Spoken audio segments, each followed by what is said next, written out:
민주당이 어제 이상민 행안부 장관 해임 건의안을 발의했습니다. 이태원 참사 국정조사를 합의한 게 지난 11월 23일입니다. 민주당은 일주일 전 국정조사에 합의하자마자 합의문의 잉크도 마르기 전에 행안부 장관 파면부터 꺼냈습니다. 상임위에서는 예산안을 단독 강행 처리하면서 원내대표 간 합의와 협치 정신을 철저히 무시했습니다. 해임 건의를 받아들이지 않으면 탄핵 소추안까지 발의하겠다고 하니 합의 정신은 온데간데 없고 다수당의 횡포와 으름장만 남았습니다. 국정조사는 이태원 참사의 철저한 진상규명과 재발 방지를 위해 여야가 어렵게 뜻을 모은 것입니다. 그럼에도 불구하고 국정조사를 시작하기도 전에 해임 건의안부터 꺼내든 것을 보니 민주당이 정말 철저한 진상규명 의지가 있는 것인지 재발 방지 대책에 관심이 있는 것인지 묻지 않을 수 없습니다. 민주당은 다수의 힘으로 밀어붙이는 횡포를 도대체 언제까지 하려는 것입니까? 해임 건의안부터 독단적으로 단독으로 처리하겠다는 것은 합의했던 국정조사를 하지 말자는 것과 같습니다. 민주당은 국민의 아픔인 이태원 참사를 정략적으로 또 정치적으로 이용하려는 시도를 당장 멈추시기 바랍니다. 해임 건의안을 기어이 밀어붙인다면 진상규명을 위한 국정조사 합의는 민주당이 파기한 것이고 이에 대한 책임은 민주당이 오롯이 져야 할 것임을 분명히 밝힙니다. 이상입니다. 정권이 교체됐습니다. 국민은 윤석열 대통령을 뽑았습니다. 이제 6개월 지났습니다.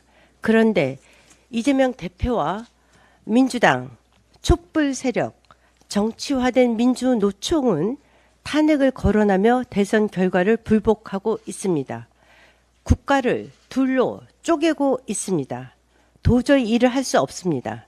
대한민국 헌법 제54조에 따르면 국회는 회계연도 개시 30일 전까지 예산안을 의결해야만 합니다. 예산안의 법적 시한은 2일까지입니다. 그래서 우리 당은 이태원 참사가 수사 중임에도 불구하고 169석의 거대 야당의 횡포에 고육지책으로 국정조사를 합의했던 것입니다.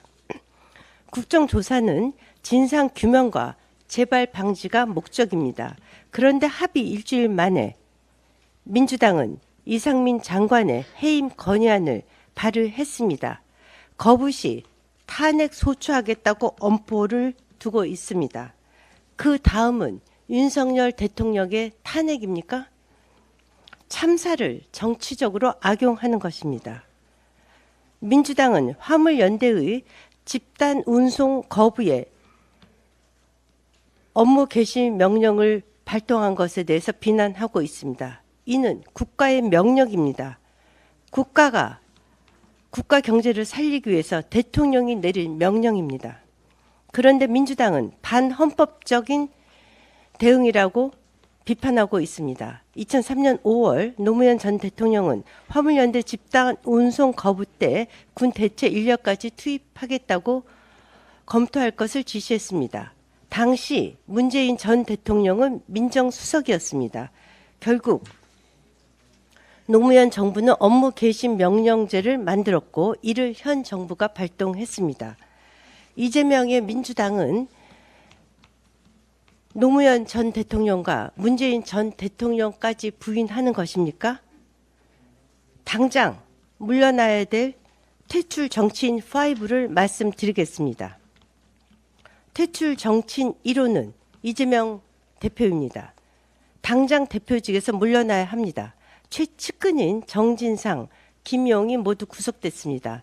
2014, 2015년 이재명 당시 성남시장의 지방선거 및 대장동 로비 비용으로 42억 5천만 원을 법조 브로커 김만배에게 전달했다는 대장동 업자의 내용 증명까지 나왔습니다.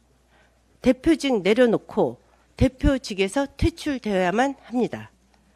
퇴출 정치인 2호 김성환 정책위 의장입니다. 청담동 술집 가짜 뉴스를 제2의 국정농단에 해당하는 엄청난 사건이라고 하더니 이번엔 670조 규모의 네옴시티 수주를 대가로 부산 엑스포를 빅딜했다고 또 가짜 뉴스를 퍼뜨리고 있습니다. 반드시 퇴출되어야 합니다. 퇴출 정치인 3호는 장경태 최고위원입니다. 캄보디아 화나를 두고 빈곤 포르노, 조명 포르노도 부족해 김건희 여사가 이미 수출이 예정된 화나에게 숟가락을 얹었다며 숟가락 포르노까지 찍고 있습니다. 퇴출되어야 합니다. 퇴출 정치인 4호는 김의겸 대변인입니다. 윤석열, 한동훈과는 때려 죽어도 싫다는 분을 기자로 뽑겠다는 더 탐사와 협업해 증오 정치를 하고 있습니다. 퇴출되어야 합니다. 퇴출 정치인 5호는 문재인 정권에서 임명된 전현희 국민권익위원장입니다. 여성 첼리스트의 녹음을 공개한 남자친구를 공익신고자로 인정하는 방안을 검토했습니다. 이게 반부패와 국민권익을 총괄하는 수장이 할 짓입니까? 김의겸 의원과 장단을 맞추어 국민권익이 아닌 민주당의 권익에 앞장서고 있는 그는 부끄러워해야만 하고 반드시 퇴출되어야만 합니다.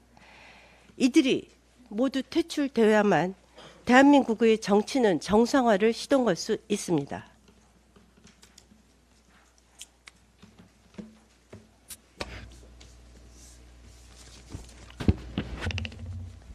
안녕하십니까. 비대위원 김준혁입니다. 화물연대 파업이 일주일째 계속되고 있습니다.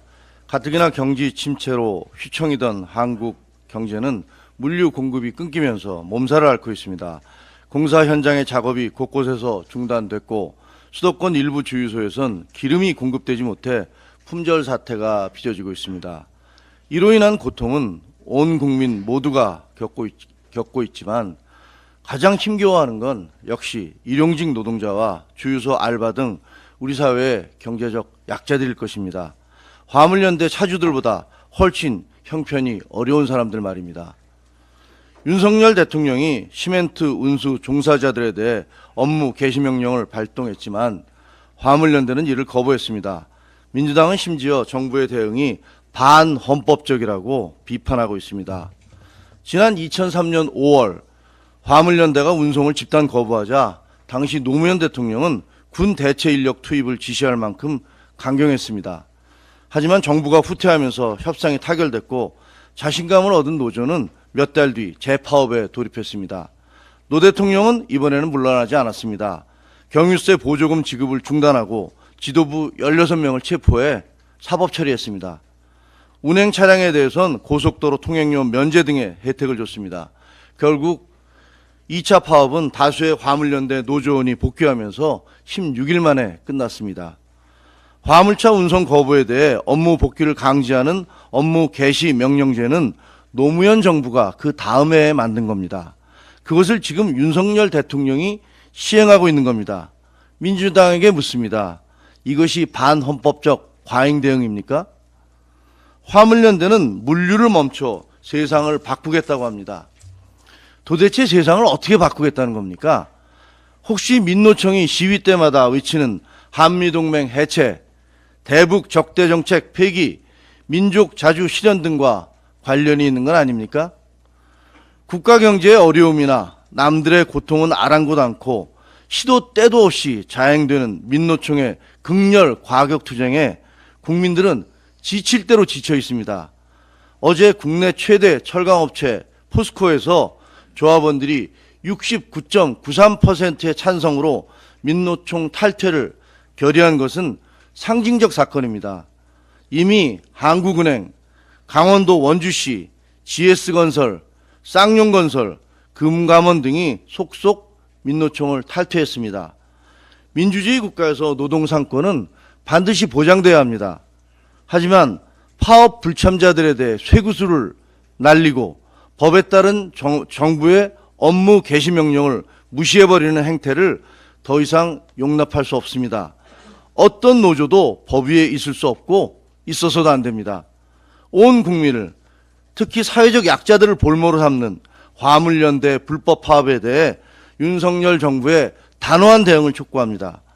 아마 노무현 대통령도 그렇게 했을 겁니다. 좌우를 떠나 그것은 국가 경제를 지켜나가야 할 대통령의 책무입니다. 이상입니다. 전국에 한파특보가 내려질 정도로 강추위가 기승을 부리고 있습니다.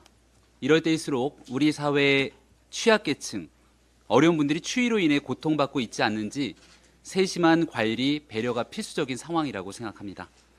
재난 및 안전관리 기본법에 따라서 한파는 자연재난으로 분류가 되죠.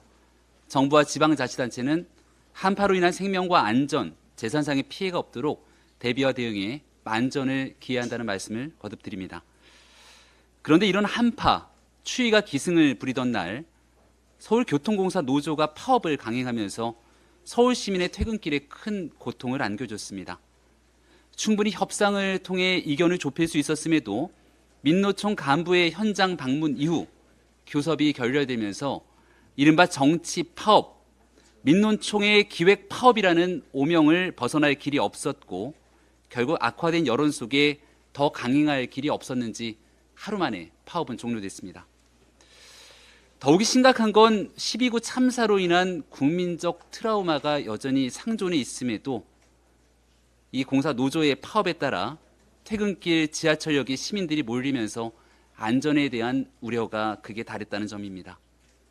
국민의 생명과 안전을 도외시한 파업은 그 어떤 경우라도 정당화될 수 없습니다. 비록 하루 만에 이 교통공사 노조의 파업은 매듭을 지었지만 철도노조는 2일 파업을 예고하고 있습니다. 도로와 철도 운송을 막아세우는 교통 총파업이 현실화될 경우 우리 사회 곳곳에 대혼란이 야기되고 이로 인한 피해가 사회적, 경제적 약자의 몫으로 돌아가게 되는 건 너무나 뻔한 일인데 이런 후과는 이들에게 고려의 대상이 아닌 듯 보입니다. 경제적 어려움이 가중되고 있는 상황에서 국민과 민생을 볼모로 잡는 파업으로 커다란 사회적 혼란이 계속되고 있기에 이런 불법에 대해서는 엄정 대응하고 국민을 위해 정치적 해결을 만들기 위한 힘을 모아야 되는 건 민주당이라고 예외가 될 수 없습니다. 그런데 시민 안전을 극단적으로 위협했던 교통공사 노조의 파업에 대해 의견을 내기는커녕 여전히 정부를 향한 비난에만 열을 올리고 있는 민주당은 국민을 위해 일하는 정당이 맞는지 묻습니다. 고물가, 저성장의 고통 와중에 모든 산업을 멈춰 세우겠다는 화물연대 동투가 국가 경제를 마비시키고 있는 와중으로 치닫고 있는데도 민주당은 불법 파업을 조장하는 이른바 노란봉투법을 단독 상정하고 있으니 민주당은 국민의 삶, 민생은 외면하고 불법을 일삼는 강성 노조의 기득권을 지키는 정당으로 퇴행하려는 것입니까? 부디 169석의 거대 야당 민주당이 국민을 외면한 채 사법 리스크 이재명의 방탄 정당, 기득권 강성 노조의 방탄 정당으로 전락하지 않기를 바랍니다.